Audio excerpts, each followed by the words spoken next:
Hey guys, if you're enjoying this podcast, then I know you'll enjoy the Girl Dad Discussion podcast. I'm your host, Ernest James, and I believe the relationship between a daughter and her father is one of the most important relationships a young lady can have. And therefore, my mission is to promote the daddy-daughter relationship by sharing the voices of girl dads to the world. So check out our podcast on every platform where podcasts can be listened to. And if you want to watch the podcast, check us out on our YouTube channel. Again, that's the Girl Dad Discussions podcast with your host, Ernest James. Are you looking for inspiration on a daily basis? Well, check out Deal to Heal Tees. With our inspirational tees, you're sure to find something that will inspire you. Just go to dealtohealtees.myshopify.com. That's Deal to Heal Tees. Put some inspiration in your situation. Wear inspirational tea and be inspired all day. That's Deal to Heal Tees at dealtohealtees.myshopify.com.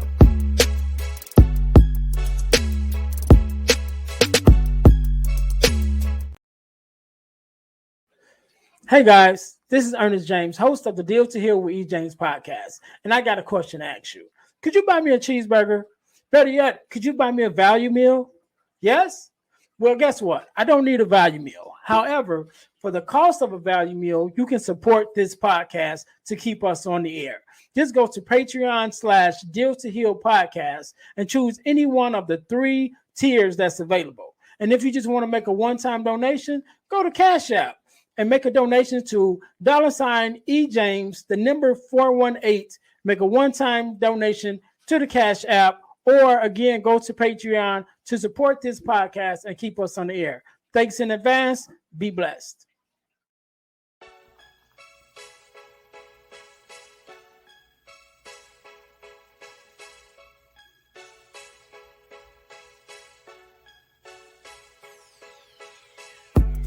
Welcome to Deal to Heal with E. James podcast. On this podcast, my guest and I will discuss topics and ways to help us to heal in every area of our lives.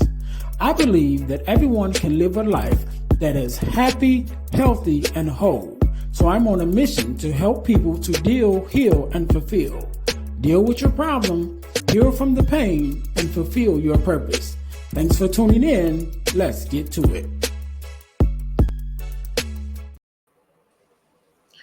Welcome to the Deal to Heal with E. James podcast. I'm your host, Ernest James, and I believe that everyone can and should live a life that is healed, whole, and healthy. And therefore, I'm on a mission to help people to deal, to heal, and to fulfill. To deal with your problems, to heal from the pain, and to fulfill your purpose. Thank you guys for tuning in once again to the Deal to Heal with E. James podcast. If you haven't already, make sure that you listen, like, subscribe, and share to the podcast. And don't keep it to yourself, but share it with someone else. Make sure you guys are following us on our YouTube channel, our Facebook page, our Instagram page, everywhere that you can listen to a podcast. We're there. So make sure you guys are sharing and subscribing to the podcast. Also, I'm going to tell you guys how you can win $100 from the podcast, but you got to stay to the end of the episode to get that information. All right. So today, just like any other day, we are blessed with the guest, Miss Renee. How are you doing?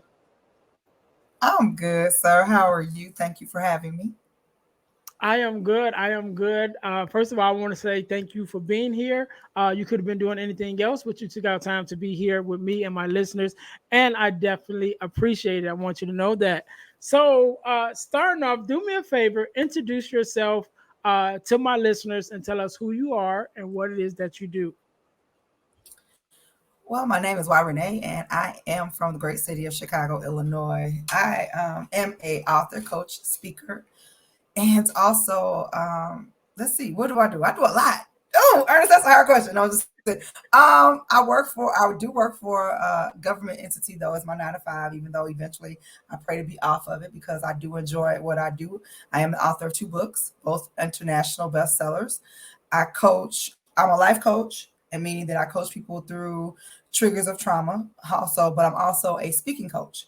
And I help people that want to grace the stage, be in front of people. I help them along with others that I have a team of people. We help people prepare for the stage and just execute on the stage and become dynamic in their lane. All right, all right, and I definitely know firsthand from your teachings because I am one of your uh, hoping to be prodigies. I guess that's the word I want to say. Success stories, however we want to name it. And I definitely appreciate your leadership and your guidance. And so, do me a favor. So I know that you mentioned that you are a trauma coach, and I know that trauma is part of your story. But let's go back before what you do now, and even I guess probably before the incident that kind of led you this way. To say just to give us an idea of who you were, then the incident that happened that kind of changed your life, and then made you step into the arena of speaking and even coaching people through trauma. Oh, okay. So I was working for the government at that time too. I was a wife, um, a daughter, a sister, a cousin, a friend.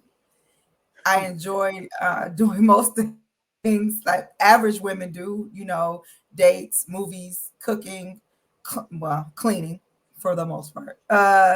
Just average stuff. I mean, I really didn't feel like I mean, everybody is somebody. And it took me a while to get Mhm. to that, to understand that. But at that time in my life, I didn't really think I was anybody. I was just an average African American woman trying to live her life, fulfill the role of being a wife and wanting to have a successful marriage. Educated, but I don't have any degrees. I've been to college, of course, but I just didn't finish. Again, working for the government, going to 9 to 5, doing everything I do just to live. I was a basic, or I felt like I was just an average African American woman just trying to live her life. Okay, okay. So what happened? Again, I kind of know the story, but my Yes. listeners don't know the story. So what happened that kind of was a turning point in your life that kind of led you to what you do now? Well, part of my 180 or my 2 minutes, I'll say, when I'm introducing myself to my public, my tribe, whoever. I am a 15-year domestic abuse survivor. I survived 4 suicide attempts, and I also was gunned down in front of my home. I was shot 4 times in my lower back. It has been 14 years now. So I hid behind the shame of being an abused wife. Nobody knew my story. Nobody knew what was going on. I sat in front of people and I smiled through it all, like nothing was wrong. And if there was something wrong, I did my best with imposter syndrome to distance myself from people. And just like when you're anybody who knows anything about domestic violence, when you're in those type of relationships, the abuser tries their best to isolate you anyway. Well, I didn't have a problem isolating myself because I didn't want people to know behind my what was behind my smile. And I figured that if I stayed around enough people long enough, especially I was heavy into ministry in the church circuit, and there are, I believe, certain angels that are in the earth that have high spirits of or high discernment factors in their Mhm. lives, and if they sought me out or if they saw me and saw me behind my smile, that they would rat me out or they would come and tell me. So when I felt like I was unable to hide, I distanced myself on purpose. The suicide attempts happened in my adolescence and as well as in my marriage. In my marriage, I thought it was a way of escape. I thought it was my only way of escape, to be perfectly honest with you. The actual story or the testimony of me being shot and being able to be here before you today, I was coming home from a church service, and there was a assailant that came from behind a tree, and he called me out of my name, told me not to move. I actually thought it was a robbery. However, it was not. He shot me 4 times, walked away, and from that, I was in surgery for 4.5 hours. All my vital organs were hit except for my heart. I was paralyzed for 2.5 days, up walking by the fifth day, out of the hospital by the eighth day. That until now, I do have to give a disclaimer. I've been doing this now a while. um, My ex-husband was not the person who shot me. However, I do believe wholeheartedly that he had something to do with it. It was never proven. My shooter was never found. The gun was never found, and there was so much circumstantial evidence that it was not there was not enough evidence to convict or to accurately accuse who I felt was my offender. Okay. Right. Okay, so we're gonna talk about that, but I want to go back to one of the things you said, and you talked about suicide attempts. And so one of the things I am very vocal about, I did not attempt suicide. However, I did have suicidal ideations. So I went through a period of what I call, I was living a D life at that time, right? So I was in debt. I was going through a divorce. I was already depressed. And then my mother in law at the time, who I was very close to, died. And then after that, my own mom died. And so, with all of that at the same time, within the same time period, it worsens my depression. And I just got to the point where I was just, felt like I didn't have a way out, just like I couldn't see the light of day. And I thought about, um, committing suicide. And so, one of the things that helped me, and when I speak and I talk about it when I speak, and I say, well, let's learn to have fun with suicide. And fun is an acronym that stands for focus, unite, and normalize. So the things that helped me get out, number one, I had to take the focus off me. And depending on who I'm talking to, because I have had um, therapists on. And so when I shared this part, they say, well, Ernest, we teach that you should put your focus on you in order to get you out of that space. I said, well, I can't tell you what you teach, but I can tell you what worked for me. I had to take the I had to take the focus off myself, because it was the focus that I put on myself that made me get into this deep hole. And so I had to take the focus off myself, and I put my focus on my daughter, who at that time was maybe like 7 or 8, and who had already, again, just lost both of her grandmothers. And my daughter was my shadow, so wherever I went, she went, And so I was like, what would happen to her if not only she lost both her grandmothers, but then she lost me also? And so that became my purpose to stay here. Like, if for no other reason, I'm gonna stay here for her. So that was the F, which was the focus. Then unite. I had to unite with people who understood, and I had to be vulnerable enough to open up and say, hey, I need help, right? I'm in this space and I can't seem to get my way out of it. And I had some people that came in and kind of guided me and walked with me to give me the strength that I needed to get out of that place, or just to continue on a day-to-day basis until I was able to get out of that place. And then lastly, the N stands for normalize, which is a term that I learned in bereavement, which is your new normal, right? Because things will never be normal in the way normal was, but they can be a new normal. Things will be different, but it still can be good. And so as I went through that process myself, that's how I came from the space of not following through, or at least not even attempting, to commit suicide. So that's what kind of helped me. So I'm very open about it, because number one, I want it to be normal in our communities that we're having this conversation, and definitely among our men of any color or any ethnic group, that we're having these conversations, because men hold a lot of stuff in, and we don't talk about it. And so I want to be very vocal about it. So I thank you for sharing, your thoughts and your experience with it. So as we put a voice to it and a face to it, it makes it easier to start having the conversations for our friends and family. So again, I thank you for sharing. So let's go back a little bit. So we talked about um, going through that situation of which you being shot, which was, to me, just hearing it, just amazing. First of all, especially getting out of the hospital in 8 days. I when you told me you got shot, 4 times in the back, I was, first thing that came to my mind, like, man, God, I'm surprised she's not paralyzed. Then you said 2 days. I'm like, okay, But you're like walking by 5. I'm like, you a walking miracle by yourself. You a walking God is miracle. good. God is good. He sure is. He sure is. So let's talk about that. Even so, that was your trauma, right? That was your trauma that you made it through. And so, as you're coaching people, even how to deal with their own traumas, what is something that you kind of teach them in order to be able to, make it through their own trauma recovery? Because I know there's a physical recovery, but I'm sure there's also an emotional and mental part that plays into it. Yeah. So, again, thank you for allowing me to have this space. So, what I will say first is I totally agree with you when you talked about talking to therapists on here. Everyone, everybody has to do what's best for them, and I'm not saying I'll take anything. I actually am a big advocate of therapy. After I got out of my own way, I realized that I need therapy, so I still from time to time will go see a therapist because they are needed. However, what I do believe is too, people have to walk out their own journeys.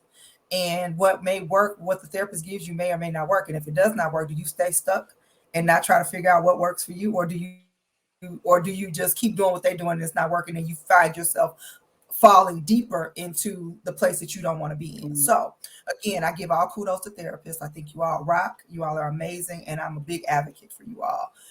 But for me, as we talk about me, Mhm. to come, when I coach people through trauma, again, I tell people all the time, there are certain things I may be able to help you through. There are certain things I'm not. At any given time, if this is not working for you, let me know. I do have records of therapists I can get you to, or either somebody else who may be able to coach you in a different way. What I realized going through my own healing, seeing a therapist, both emotionally, mentally, all that other good stuff,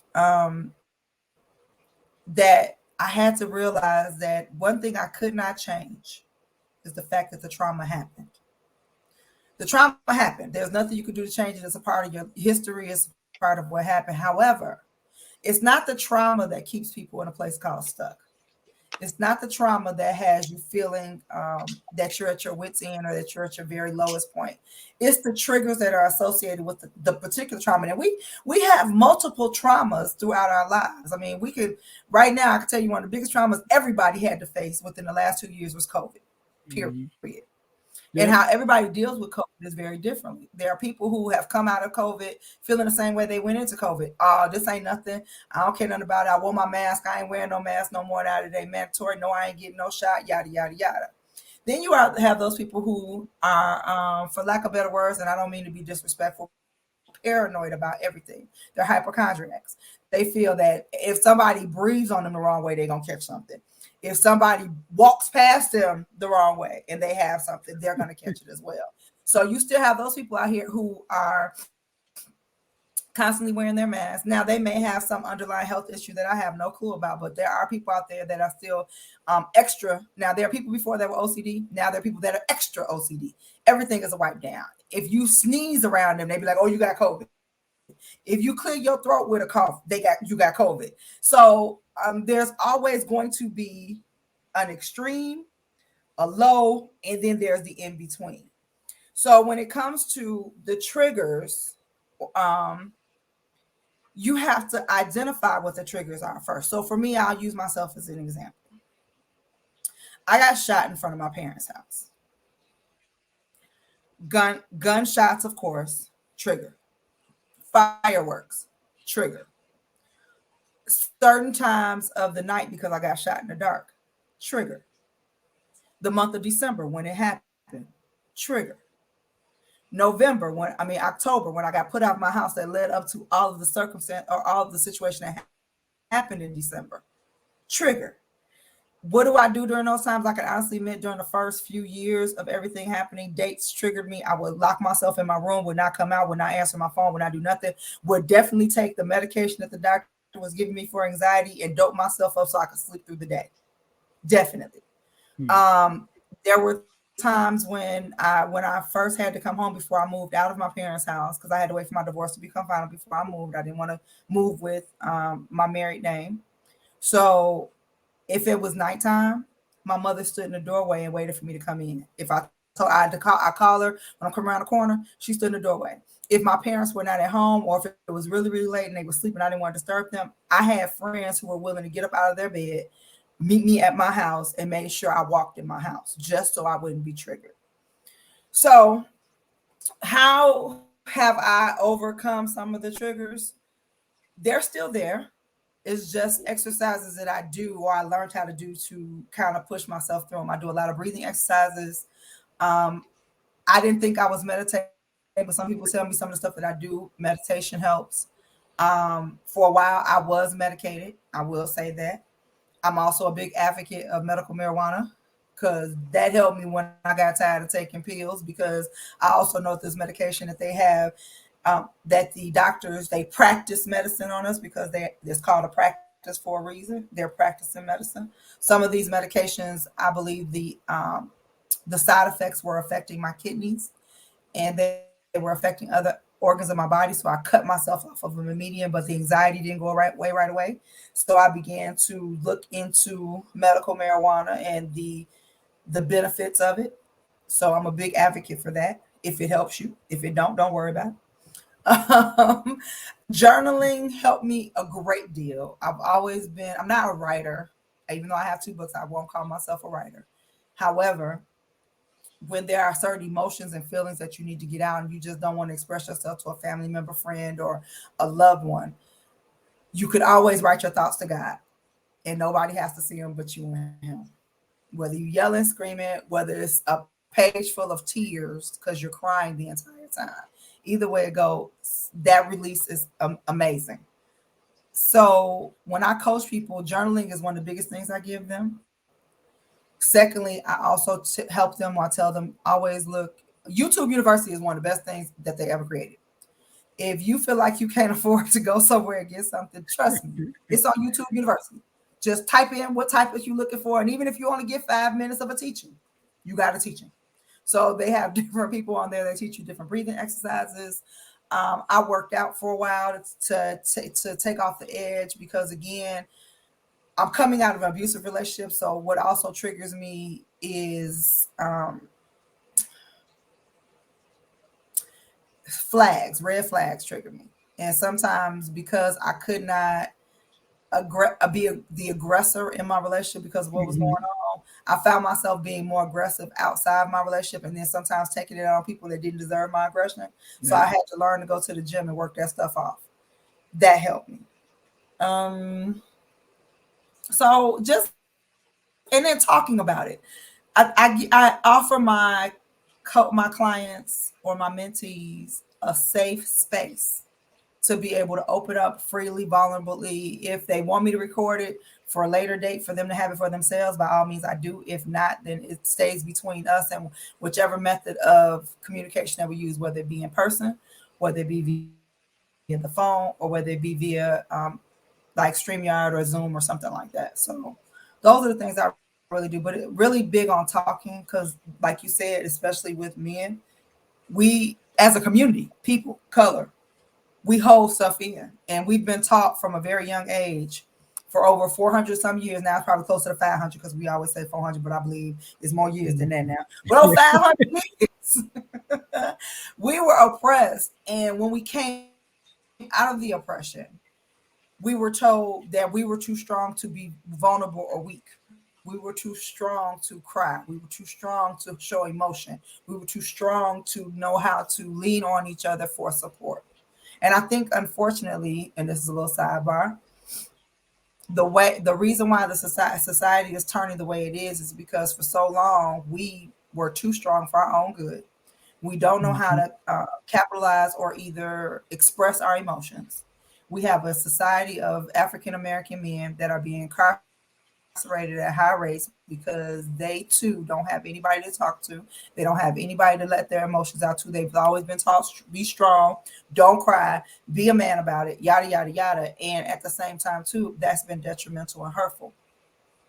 So that's my take on it. But yeah, just communication is a big key when it comes to healing from anything.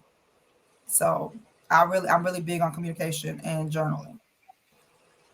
Okay, okay. So I just sitting here writing as you were talking because I want to hit on a couple of things that you mentioned. One of the things that the last thing that you mentioned was about the being strong. So I did a live Sunday, this past Sunday. I did a live with a young lady, and one of the things we were talking about was she was talking about fatherless children, and some of the things that we need to instill in our kids, right? Even those that are not that are fatherless, that we become mentors, but some of the things that we allow them, that we teach in them. So we actually mentioned about, the teaching our kids to be strong, our sons to be strong and not, man up and that whole thing. And one of the things that I shared with her, because she mentioned about our sons and our daughter, and how do we help our sons gain their emotional, be able to gain this emotional strength to be able to be vulnerable and to share.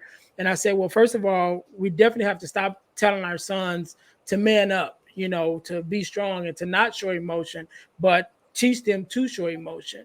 And but also, as we're teaching our sons to it's okay to be emotional, we also have to teach our daughters that it's okay for them to be emotional too. Because in our conversation that we're having, we're talking about marriages, and growing up, and how there are some men who cannot talk to their wives because they're scared to be vulnerable, right? Because either they're just scared, or because maybe they was vulnerable at a certain time, and then that was brought back up to them and used against them. And so I said, I think it's a dual teaching that needs to be done, where we're teaching our sons that it's okay to be emotional, it's okay to show your emotions, it's okay to be vulnerable, but also teaching our daughters that, they, especially when we start talking about relationships and marriages, that they're accepting of and allowing the men in their lives to be vulnerable with them and to share, and not using those things as a weapon later on. So and that was just came to me because we just had that conversation Sunday. But another thing that you talked about, um, the therapist, I'm very myself also very big on therapists. I went through not necessarily therapy, but it was sort of a group therapy with bereavement. When my mom passed away, I started doing group bereavement um, sessions, and I became a volunteer because I liked it so much. And then I even went on to start my own nonprofit, which was doing holding bereavement sessions for our community. Because again, in our community, there was so much that we don't do because we have labeled it, something wrong with it. Even when I was in bereavement, I probably was there maybe a year almost. And out of the year that I was there, I probably had like two African American families to come through there, And so I said, well, I know it ain't because we ain't dying, because we're dying all the time. And Right. I know that it's not because we don't need it, because I was there because I needed it, And I know so many other people that need the kind of, whether it's bereavement sessions, whether it's therapy, whatever you want to call it, whatever name you want to put on it. Again, like you said, to be able to just talk about it, having this safe spaces to talk about stuff. So I want to talk about that. I want to mention that. And then lastly, I wanted to talk about a trauma that I had, not as deep as yours, but still just talking about traumas and triggers. So when I was younger, uh, we lived that we lived near a forest preserve, right? And so we had dogs, and so our dogs, we didn't put them on a leash because we lived on a plot of land that my grandmother owned, and so we didn't have to put our dogs on a leash because we had all the room for them to run. But occasionally they would run into the forest preserve and kill whatever they would kill, and then they would bring it back to the house. Right. So on any day we could walk outside and there's like a dead whatever, in the front yard. So this Pacific day, I come out and I'm probably like maybe 12 at this time. I come outside, it's me and it's my cousin, and we see this whatever it was. It was so mangled, I don't even know what it was. Right, so it's all mangled and bloody and yucky, and so we're looking at it, and he pushes me, and I fall on it, And so Oh, I I don't, jumped you just got me like, so you know how I felt, right? So I'm like, oh my God. So I got like all kinds of stuff on me and I'm like freaking out.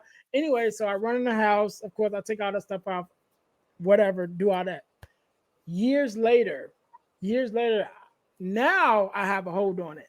But it was so bad after that happened, I cannot walk past roadkill. So if I'm walking, if it's like a dead whatever on the street, I literally would have to cross the street to walk past it, right? And even now, I've got a hold on it now to where I don't freak out, you know. But like my eye is trained to find any dead thing when I'm walking, and it's crazy because sometimes I don't even know how I notice it, but it's just like my eye be like, okay, it's a dead squirrel right there. You know what I'm saying? And I don't even know how I notice it, but it's just those little things. Like I'll be walking and be like, a dead mouse, and you know, but I have a control of it now to where I don't freak out, and I can walk past it. I had to learn to control my breathing because my breathing would change, like everything would change, and I always feel like somebody was behind me, gonna push me, and it was so bad. If right. I was driving down the street and chilling with my hand hanging out the window and there was roadkill in the middle of the street, I would have to put my hand inside the window because it was always that feeling like he was gonna grab me or something. So those was like my triggers. And then it Understood, really but just like the good thing is the good thing I'll say, Ernest, is you learn to identify your triggers. And even if you had to avoid them for a season, um, Mhm. you also realize too that I can't always do this. I can't always be whatever have you. So you trained yourself again, like you said, the breathing. And the fact being that, just calming yourself down the moment, understanding that even though you may feel the presence of someone behind you, there's more likely nobody behind you. And now, being a Mhm. grown man, I'm quite sure if somebody tried to push you somewhere, you probably turn around and probably deck them right quick. So, Yeah. Yeah, so it took me a while to do that, and now I'm able to do it. The only thing that bothers me now is if I'm caught off guard with it, which I rarely am because, like I said, my eyes just finds it. Even if I'm not looking for it, if I'm just walking, if it's something dead around me, my eyes pick it up. But the only time that I still get freaked out is when I just turn around and it's like right there. So I remember I was cleaning out the garage. I was cleaning out my brother's garage because I had some stuff saved in his garage, and it was like right after the winter time.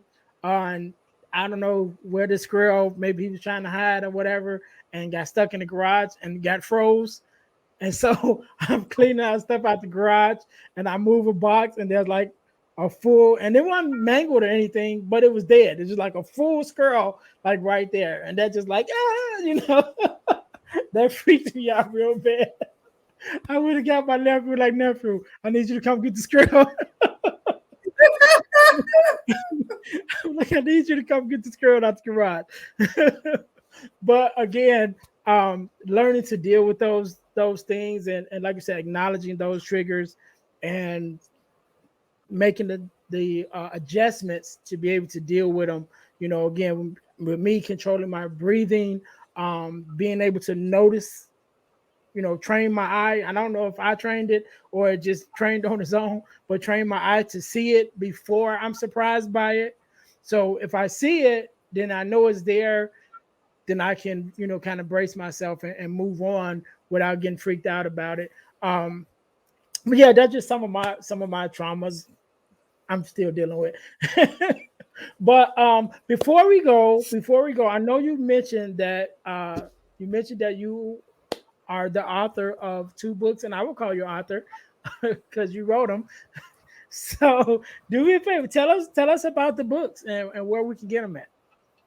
so the first book, well, both books are available on Amazon, or you can, if you want an autograph copy, you can actually inbox me. I'm on Facebook and Instagram under Renee on all social media platforms. as you can see on the screen. That's how it's spelled, Y Renee. But the first book is called Assassination Avoided, Destiny Defined. It's this book right here. Nice little short read. That's me on the back.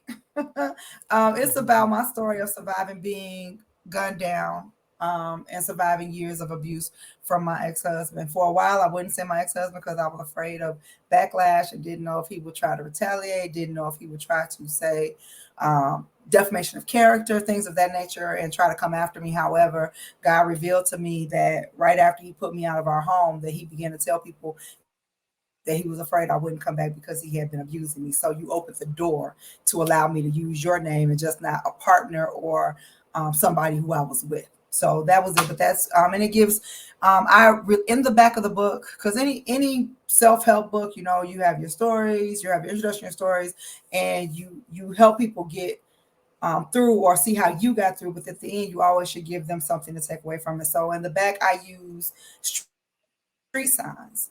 We have relationships. If you think about any relationship you've ever been in, I bet you at some point of your relationship you can apply a street sign.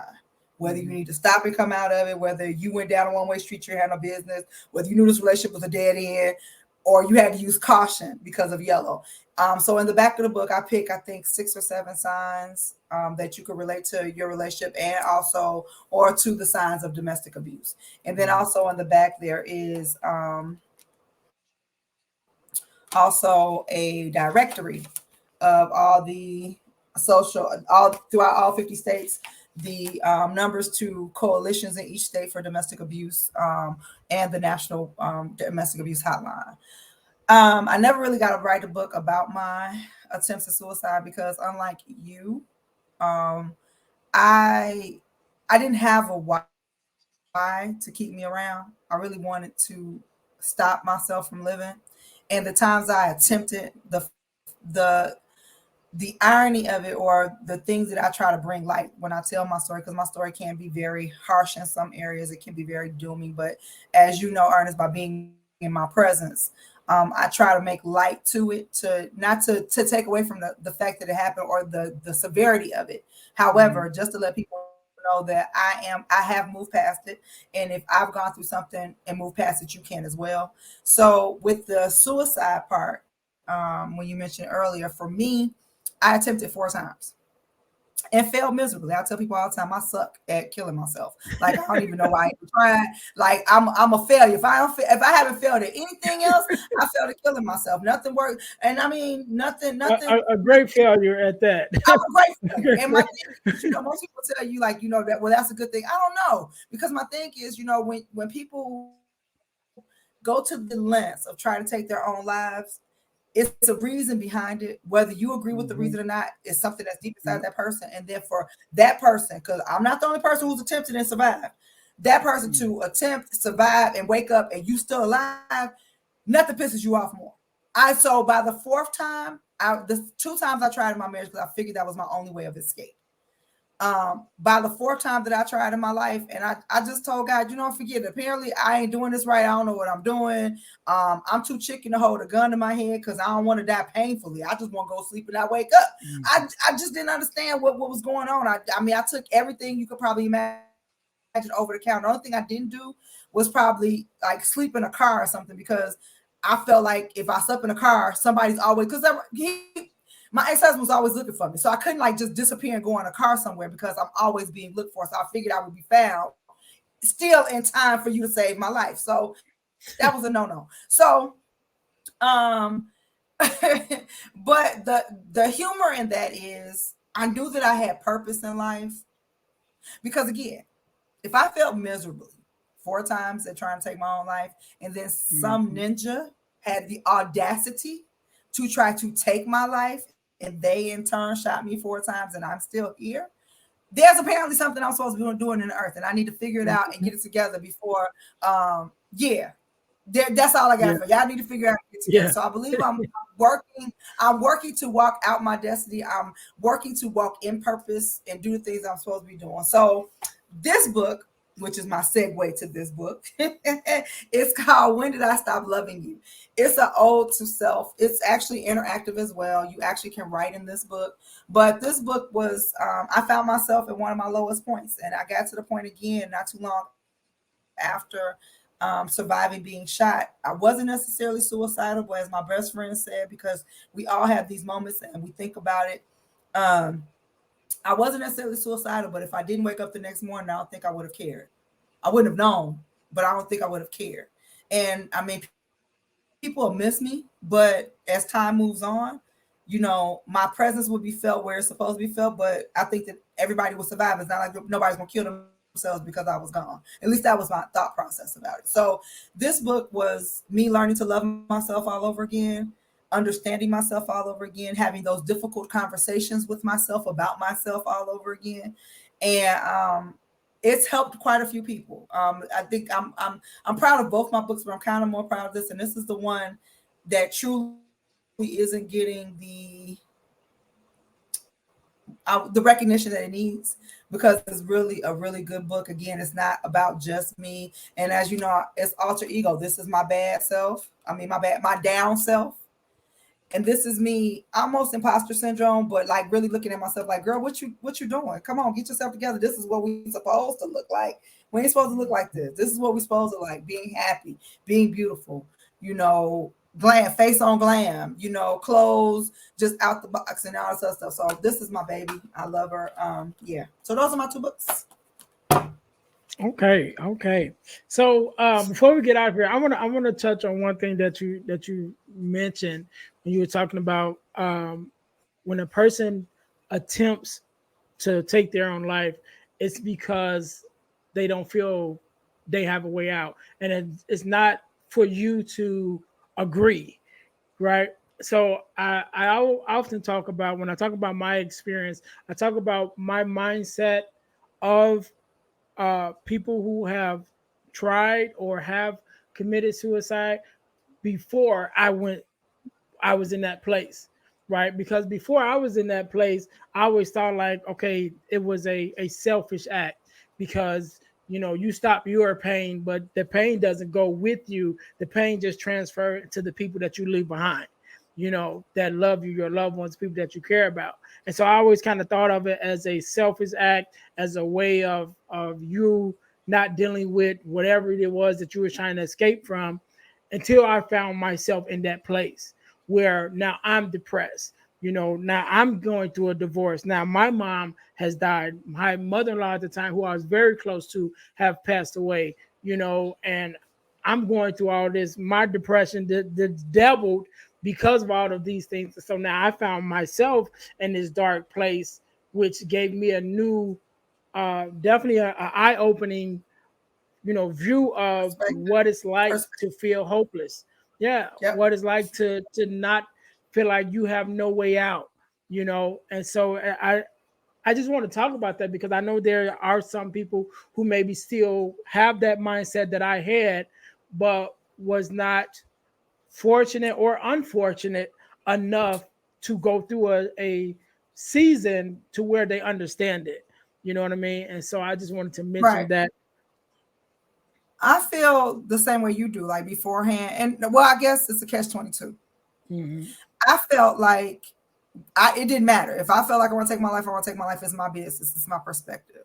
I did have a close friend of mine, like a brother, who unexpectedly took his life. And I still didn't start telling my story yet. I still kept it to myself. And a lot of people were like judging, saying he was wrong, he was this and other. And I'm thinking to myself, y'all can't say that because y'all don't know what that man Mhm. was at that time. But again, I'm not saying it out loud because I'm still dealing with my own demons. And I'm thinking to myself, well, if I do what he did, I hope nobody judge me because I don't think it's selfish because you're not in my shoes. Right. The reason why I actually started talking about my story was, unfortunately, it'll be 5 years this year. My someone who I call my bonus daughter. I was dating a man at the time, and he and I were very, very close. We've been friends for years, and she took her life in the course of our relationship. Mhm. And when that really hit home because she was only 15, and we were actually supposed to be together the Saturday before she took her life, and she was going to an event with me that had to deal with teen sexuality, teen abuse, suicide prevention, all that stuff. And for whatever reason, she was not allowed to go. Um, Not by her father, of course, but she was not allowed to go. And then like 3 days later, she took her life. And I walk around with the thought or the fact being, man, what if I would have been a little bit more adamant? What if I would have, went and got her myself? What if I would have just like kind of kept following up? So I walk around with that guilt all day long. But that's what caused me to start sharing my story and trying to get to the youth of today. And I got permission from her father and her older sister, who I'm still very close with. As a matter of fact, her older sister is a part of my non-for-profit, which is called For My Voice Matters, the number 4, My Voice Matters. And I got their permission to have a branch because, of course, like I said, I wasn't talking about my suicide. I was only talking about my domestic abuse. And so For My Voice Matters started off as just being about helping survivors or helping victims become victors or become survivors from domestic abuse or domestic violence. But when this happened, I asked them to branch off. A part of my organization is also geared towards suicide prevention. So TAB for Trinity and Banks is the reason why I actually began telling my story, because many people would sit up here and look at me and they didn't know. They didn't know, they didn't have a clue, even those people that was close to me. Just like a lot of people didn't know I was actually being abused. So for them to hear the story of one, I was abused and I didn't tell nobody. And then two, in the course of all of this, I was at the mental break point where I wanted to take my own life. It's kind of devastating to some of my family members. I think they get it now. However, at the same time too, some people still feel like it's a selfish act, and it's a mental health thing, Mm-hmm. really, a really mental health thing. And you know, even though if someone, God forbid, takes their life, you also have to realize that I'm not gonna say there's nothing you could have done to stop them. However, in the headspace that they were in at the time, they weren't really thinking about what they were leaving behind or how it may be devastating to the person. They really feel like if I'm gone, things will be better for everybody, including myself, because I'm not Mm-hmm. here. Like I tell people all the time, as far, and then I know we have to close out, but when it came to me trying to take my life during my marriage, my ex-husband got to the point where he was not only threatening me because I began to stand up for myself, but he began to threaten my family. And I can't be every place at the same time. So if I felt like he may try to do something to my family, because, and I know it may have been a scare tactic, it may have been a mental mind game, because that's what narcissists do. However, at the time, that wasn't my thinking. My thought process is, this dude might really, he do something to me all the time. He may really try to do something to my family. So I figured, since I didn't have any children, if I took myself out the equation, he wouldn't have a reason to bother any of my family members. Mm-hmm. I'm the reason why you said you were going to do it. So if I'm gone, then there's no reason for you to bother them. So I might have taken that to my grave if I had succeeded. However, I also know whatever is for us in this afterlife, whether there really is a heaven or a hell to go to, we won't know until we get there. And I'm somebody who firmly believe I'd rather believe in something and it not be true than to not believe it and get there and it is, and then I done failed and can't do nothing. So if there is an afterlife, if there is a heaven or a hell, if I would have gotten there, I know going peacefully that my family was now safe. That was for Mm-hmm. me in the last couple of times that I tried to commit suicide. It was more so about me escaping something that I thought I could never escape, because he wasn't going to allow me to walk away. I begged for divorce. He was a habitual cheater. And I kept telling him, go be with somebody else. You don't have to be here with me. And that was just not the case. And then you start threatening my family members when I said I was going to leave. So I just felt like I was the common denominator. So take me out the equation and then everything will be fine. Yeah. And even myself, that's kind of how I felt. Especially when I was going through my thing, because I there was nothing I could do about my mom passing away or my mother-in-law at the time passing away.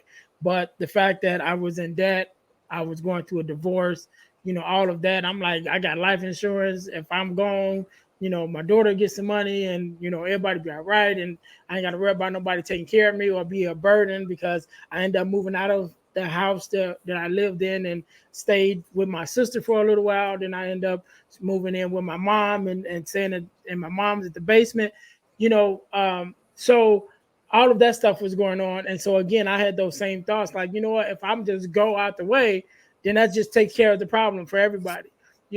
And another thing that you mentioned that I wanted to mention was family not understanding, because it wasn't until I started this podcast that I really, like, everybody really started hearing about me saying, talking about my whole situation. And I remember after one of my sisters listening to one episode of the podcast and her calling me like, how is it that you went through all of that where you wanted to take your life and we not know? Now I got 8 siblings, right? It's 9 of us. So she's like, how none of us know? And I'm like, well, it's not like you walk around with a sign saying, I think I want to kill myself today. You know what I mean? It's like, you don't talk about it. You know Right. what I'm saying? You don't talk about it. Just something Facts. that you Facts. You don't. yeah. You execute. I mean, I've never, this, and again, mental health is serious. So when I say this next statement, don't nobody call Ernest, don't nobody put no bad comments down here, don't nobody tell him I was wrong as heck.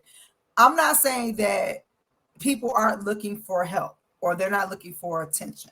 When they say, I'm going to kill myself, or I may kill myself, or I'm thinking about killing myself, that may be a cry for help. But I don't know anybody personally that has taken their life in any shape, form, or fashion and had a conversation about it first. They just didn't. They got tired. They didn't want the help. They didn't think it could get any help. Now, mind you, again, those people who talk about it, who yell out about it, I'm gonna kill myself. If you're crying for help, that's wonderful. I appreciate you crying for help. Get the help you need or whatever have you. But 9 times out of 10, I will say anybody who has taken their lives never had a conversation about it. Never went to anybody. There may have been some signs like they became withdrawn. You could tell they were depressed and they're not talking anymore. They stopped doing the things they used to do so they can get themselves away from the people. So one, they won't be found out, or 2, because now they may feel some kind of way. Like, if I keep being around my family member, I'm not going to go through with it. If I keep doing this, that, and other, I'm not going to go through with it. But I need to go through with it. It's really what a lot of times people are thinking. And so, but anybody who I've heard stories of, anybody who, and most of them, like, if you pay attention to anybody, like anybody on the news you've heard comments, I'll use Kate Spade as a perfect example. Kate Spade was like at the top of her game as far as purses and fashion and things like that. Her and her husband divorced. I think she sold Kate Spade for, I don't know, millions of dollars. But she had to give a portion of it to her husband. She didn't fight him. She didn't care, whatever have you. Everybody thought she was fine. Then she was gone. And everybody was like, oh my God, I can't believe Kate Spade. She had everything going for her. She had all this. And I tell you right now, money is not everything. Money does not make people happy. Oh my gosh, she did this, that, and other. And now she's gone. So, like, I don't know anybody, like, even with Trinity, we had just spent time with her 2 weeks before.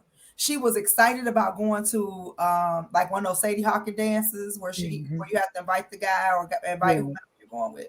She was excited about going to that. She was excited about the school year. She was excited that all of us were supposed to be taking a trip together in the next upcoming year or so.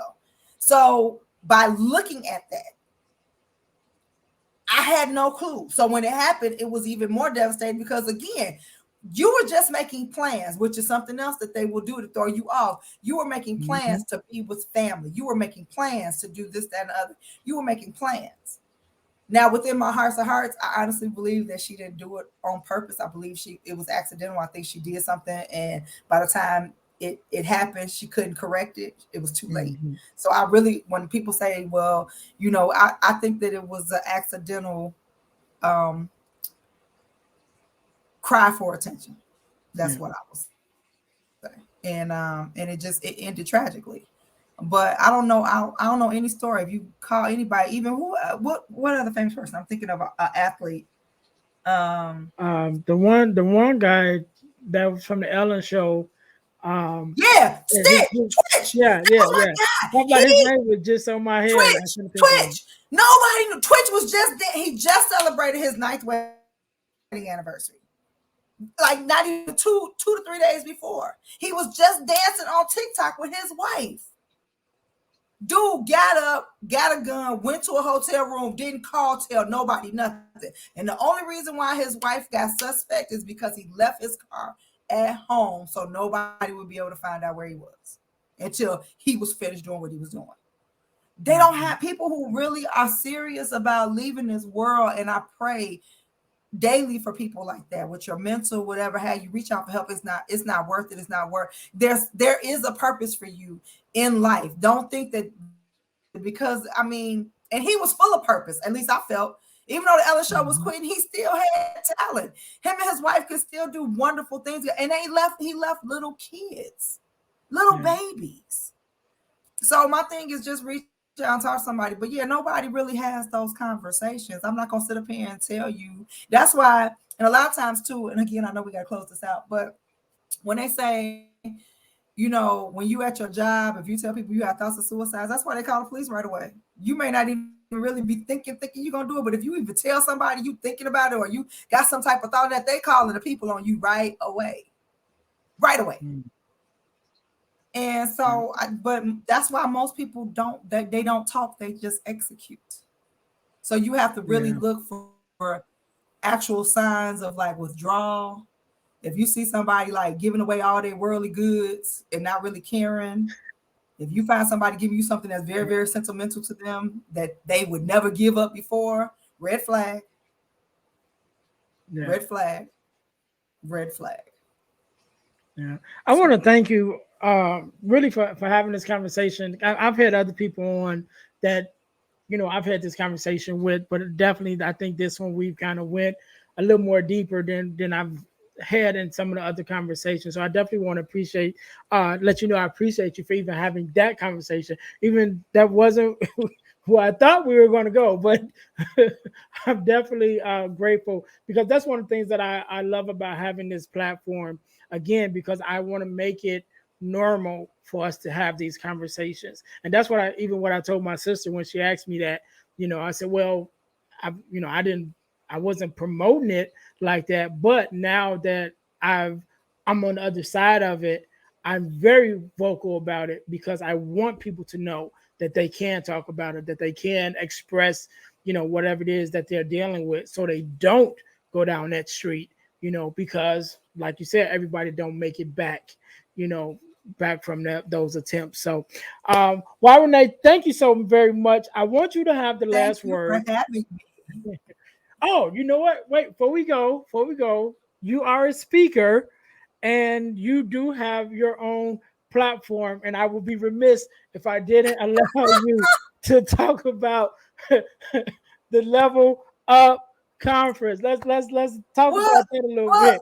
Okay. Well, thank you very much for allowing me to talk about Level Up. Level Up is a platform for emerging, aspiring, and also seasoned speakers. What does that mean? That means if you're somebody who is afraid to create a platform, somebody who is not confident enough to put yourself out there in front of people, meaning that you don't want to get into the school systems or the corporate America or these non-for-profits because you feel like you haven't mastered your craft yet. If you don't have a speaker's reel, if you don't have photos, if you don't have stage presence, if you've been out of the game for a minute, you need to warm yourself back up, set yourself on fire, this is the platform for you.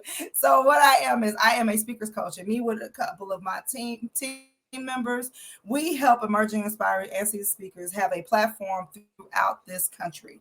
This year we've been challenged, and it's okay, because everything that every time, even in life, you might have a great year, but then the next year you may have growing pains. That's what growing up is all about. But Level Up has been in effect. This is our 3rd year. This year, originally we were doing 6 cities. I cut out Washington, D.C. because there was no real interest of anybody wanting to be anywhere Memorial Day weekend, which is the weekend we picked, not really knowing that was that weekend. We just went by every 6 weeks after we started in Philly. Also, I'm not political by any means, but I will say this over and over again. I have a real problem with what happened in Tennessee with those 2 African-American young men and that Caucasian woman when they protested about gun control and they were on the Senate floor. and the boys got expelled from the Senate, whereas she only got suspended, even though they got their job back and they're working on it. The powers that be are still kind of messing with them behind the scenes, and I don't feel good about taking my tour, my business, and my good hard-earned money to the state of Tennessee for anything right now. Not saying we won't visit Tennessee in the future. Just right now, it was really heavy on me, so I cut Nashville out. However, we still have 3 wonderful cities left. We'll be in Dallas in August 12th to be exact. We'll be in Atlanta in September. I believe it's the 3rd week of September. And we'll be in Chicago, here in the wonderful city of Chicago, the weekend of November 2nd, I believe. If you are interested in becoming a speaker, please, by all means, get my information from Ernest, or again, follow me on all social media platforms under Renee Cooper. Or if you hashtag Level Up Tour 2023, I'm quite sure you will find something that you can comment or post on. I will see that information and get back to you right away. This is a pay-to-play opportunity.